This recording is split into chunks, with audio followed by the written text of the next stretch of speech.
Hey folks, this is Jesse Cope back with another episode of the American Soul Podcast. Hope y'all are doing well wherever y'all are and whatever part of the day you're in. Whether you're getting ready in the morning or lunch, conference period, trying to get kids out the door or back in the door, laundry, dishes, driving around, whatever it is. Hope your day is going smoothly. And maybe this gets you through just a little bit of it. I sure do appreciate y'all joining me. For those of y'all that do and continue to share the podcast, thank you so much. I'm incredibly humbled by that and grateful for it. Lord, thank you for the time to walk around today and record this for those that listen and share it. Guide them through their days. Give them your peace. Help us to seek you first. Guide my words today. A little bit different background noise for those of y'all that listen regularly, but hopefully y'all will enjoy it nonetheless. Got something that I'm kind of excited about coming up. We'll talk more about that later. Hopefully y'all will be excited about it too. Always helps when the people that support you and encourage you are excited about what you're doing. It kind of makes it work. And hopefully, in the long run, it helps some of us individually, helps our country a little bit. We're going to talk about something today that I won't say that I've been looking forward to in the sense of being excited in a good way about it, but I have been eager to talk about it because I think it's such a huge issue. Well, I know it is, and we're going to talk about some of the statistics that back it up. And it really gets to the heart, the core of the issues that we're having in America today. And you can frame this, you can phrase it a number of different ways, you can look at it from different angles. But the bottom line is that our priorities are way, way out of whack and have been, folks. This isn't, I was talking to some people recently, uh, younger people actually, and we were got to talking about the last election cycle and the state of the country, really last couple of election cycles, and whether the state that we're in today, if you could take everything back just to one specific election recently in modern history, and of course you can't. We like to pretend that. I've talked to quite a few adults that I actually really look up to as far as their wisdom, and I see, and I get a lot of comments from y'all online too. I have recently about just can't wait till November, till this next election. But we've been doing that for so many decades, folks. That same mantra. Man, when we get to November, things are going to change. And they don't. We get minor changes here and there. I would argue that the last really radical change that we got was, in a good way, positive way, was under the Reagan administration. And that was 40 years ago, folks. 40 years ago, 4 decades ago. And the reason we got that is because not only did we have a leader that looked to God, looked to what was right and wrong, morality, looked to the history and heritage of our country, first and foremost. We had a people that were willing to follow him. You know, you can have the very best leader in the entire world, but if we are working in that company or in the military or whatever it is, if we're not willing to make that decision to follow them, it does no good. So I went on longer about that, but so what we're going to talk about today is a phenomenon that has been dubbed over the last probably 3 decades, at least from the reading that I've done, called gray divorce. And there's different age brackets, but typically they're referring to divorce that occurs over age 55 or over age 65. And so the first thing I'm going to do is read a couple little excerpts that I've read before. Well, I've at least read this first one before, and really kind of give us an idea. This is out of the Patriots Bible, phenomenal resource. Goes along with the Founders Bible and the America's God and Country Encyclopedia. This is by the editor, and it's on the Bible and marriage. It's just a couple paragraphs. Our American society has been based upon the belief that the biblical view of a traditional marriage and family is the backbone of a civilized people. The biblical basis for understanding God's intention for marriage is found in Genesis 2:24. Therefore a man shall leave his father and mother and be joined to his wife, and they shall become one flesh. The creation of Adam and Eve, male and female, was the foundation of human civilization, and their union was the first marriage. Jesus also reminded us in the New Testament that marriage is an institution of God that God designed as a lifelong covenant relationship between a man and a woman, from Matthew 19:1 through 6. God's command to Adam and Eve was to be fruitful and multiply, to fill the earth and subdue it, from Genesis 1:28. God's design for procreation demanded the union of a man and a woman. From this sanctified union come children who are born into a secure home with a father and a mother to love, nurture, and teach them how to become healthy, productive, and responsible citizens. God's plan, nature's plan, and common sense's plan all support a man and a woman producing children within the institution of marriage. Preserving the traditional family is vital to the future of America. We must join together to maintain the heritage given to us. Marriage is one man and one woman, lovingly committed to each other for life.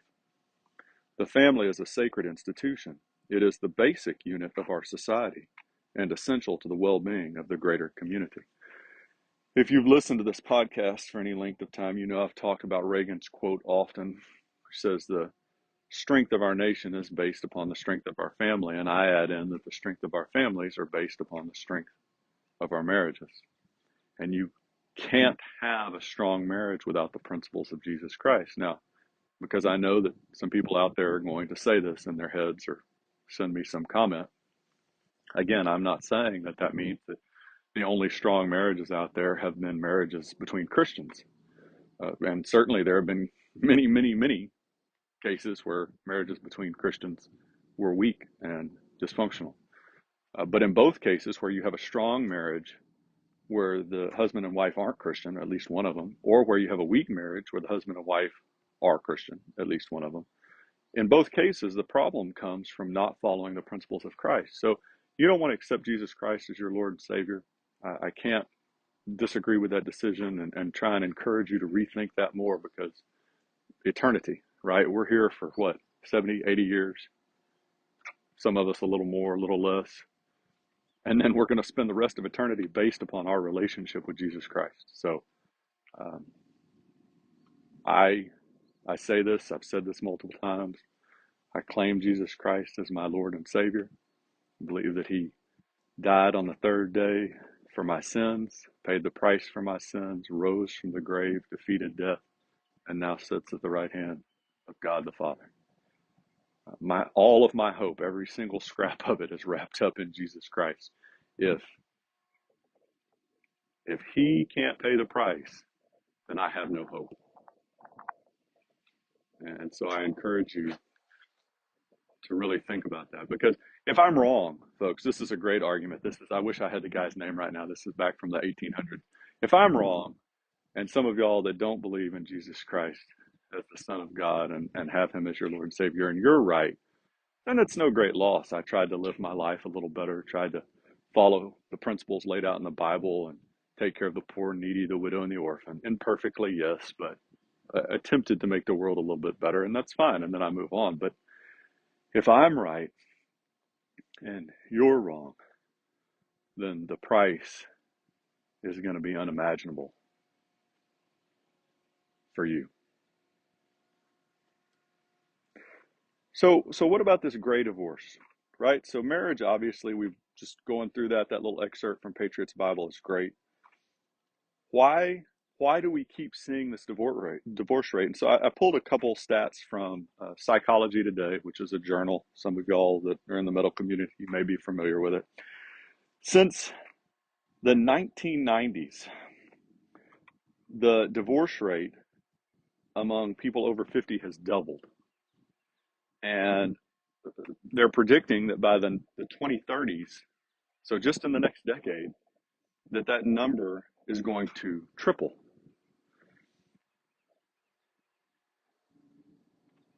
So why are we seeing this explosion? And the divorce rate in general is bad enough. We all 50% of all first marriages, we've talked about this, get divorced. So one out of every two.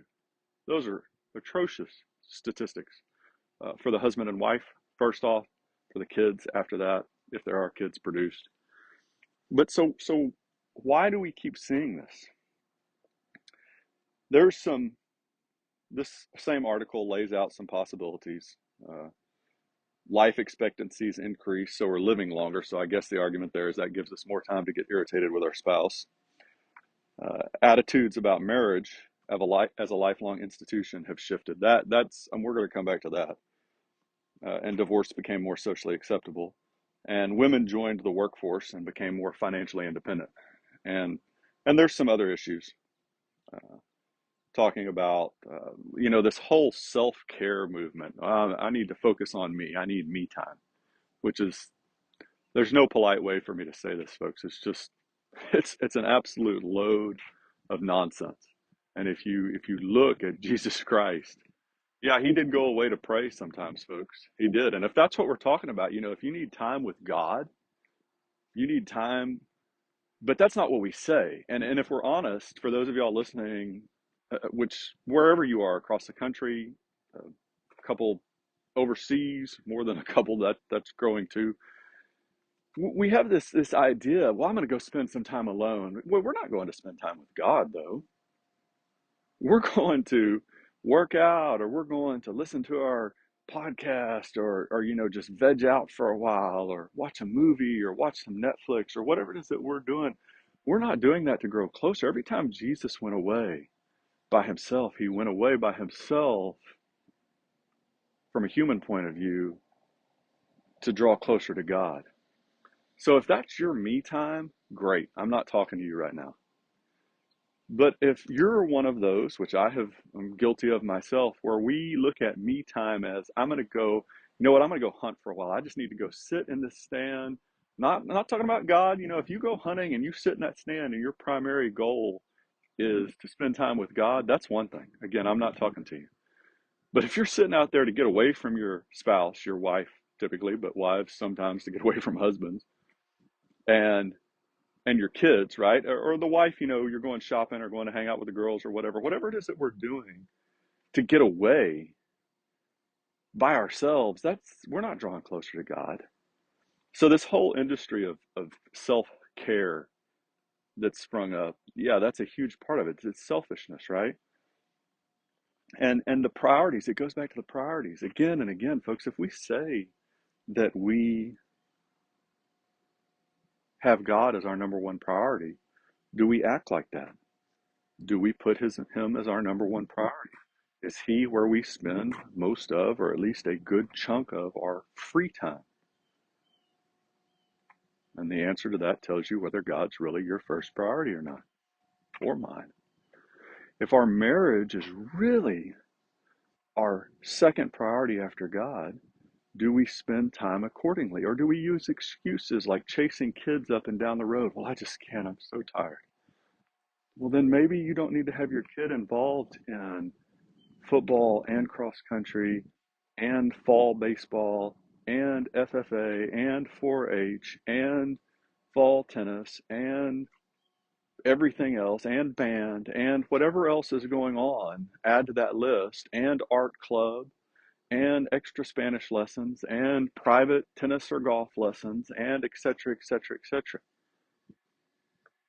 Or maybe every chance you get, you don't need to be going off for your self-help time to go fishing or to go shopping or to go to that concert by yourself or with your girlfriends or your male friends.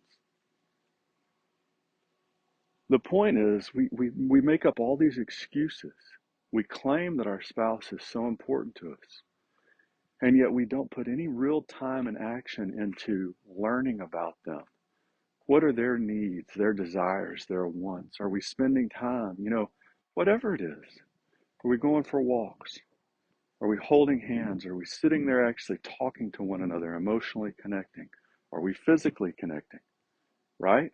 And not once a month or once a week or when we can squeeze them in, but is that how we schedule our day? Are they the priority that we schedule our day around, or do we schedule them around our day and give them whatever's left over?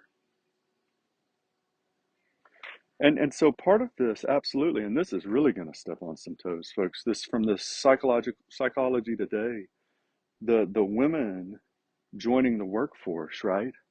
So what we've told women, and we'll elaborate on this, we do from time to time. We'll do another podcast episode, but we're going to talk about women leaving the home. And I've had an older couple talk to me about that, both the man and the woman, and say it all started to go downhill right then. Because the woman being in the home was a huge boon for the husband, for the children, for the woman too, whether we like to acknowledge that or not. It made the family stronger. It gave us time to spend together and do those things. And now we've told the woman, well, not only do you have to try and do all this stuff at home, but you also have to go out and work a full-time job. Or if we're being really honest here, there's a lot of women that want to go out and work that full-time job because they don't want to be stuck at home. And that's fine, folks. I have some really good friends, and both of them work full-time jobs. But you know what? They also made a decision not to have any kids. And you know what? All of their spare time together is focused on each other. They go on trips together. They make days special together. They go on dates regularly together. And that's their decision. And that's great. But if we're going to try and build a traditional family, it doesn't work. It doesn't work. And a huge part of that problem is men not appreciating that role at home of a woman making a home. The laundry, the dishes, the cleaning, the chauffeuring, the nursing, all the stuff that seems so mundane until you don't have it and the family starts to go completely haywire. And so what's happening is we reject our spouse. We don't spend any time loving them, meeting their needs on a daily basis, making them a priority, learning about them, growing closer and closer and closer to them. We reject them. We do what we want to do, male and female folks, right? So the male half of that, which I've seen in my life and I've talked about here regularly, is men making unbelievable money and they're still working 14, 15, 16-hour days when they've got a wife and kids at home. You're not working to provide for your family. You're working because either you don't want to be at home or you have an absolute greed for money. Jordan Peterson, I've talked about him, clinical psychologist here, kind of off, not often, but a few times recently over the last couple of months. He made the comment that as you do these studies and you look at it, anything over $60,000 fails to improve the quality of living. I think $60,000 was the mark. He said, so why are we killing ourselves working to get so much over that when it doesn't improve the quality of life?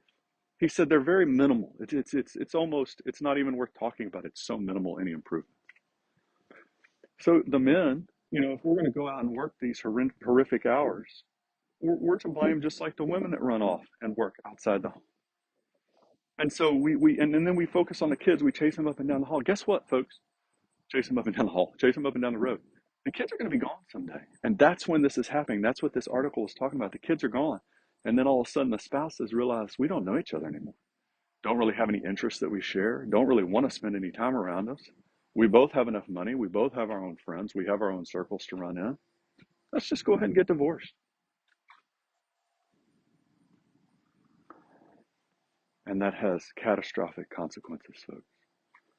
And if it's a situation that you're in or somebody's in, because I've had a couple people recently, and you're that one spouse that has put everything in that you know to do, and you've looked to God and prayed to God, and your spouse has been there's been infidelity, and you know, I'm not sure how deep this goes. I'm not a pastor. You need to find one to talk to, whether it's only physical that Jesus was talking about, or whether the emotional infidelity counts as well.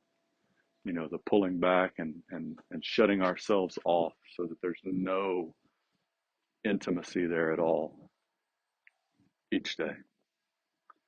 I'm not talking to you. And I know this is going over, folks, and I'm sorry, but this is such a huge deal. We're falling apart. Our families are crumbling. And we're crumbling because all the way back to the beginning of the podcast now, because we have our priorities out of line. If we really want a strong nation, we've got to have strong families. And if we really want strong families, we've got to have strong marriages. And if we really want strong marriages, we've got to have a commitment to that spouse, a strong faith, and make them a priority and make God a priority over them. And that's the only way it's going to work, folks. And it can work. It absolutely can work. But we've got to be willing to make that change and do that. There's probably a lot more to be said here, folks, but I'm going to leave y'all with it. God bless y'all. God bless your families. God bless America. We'll talk to y'all again real soon, folks. Looking forward to it.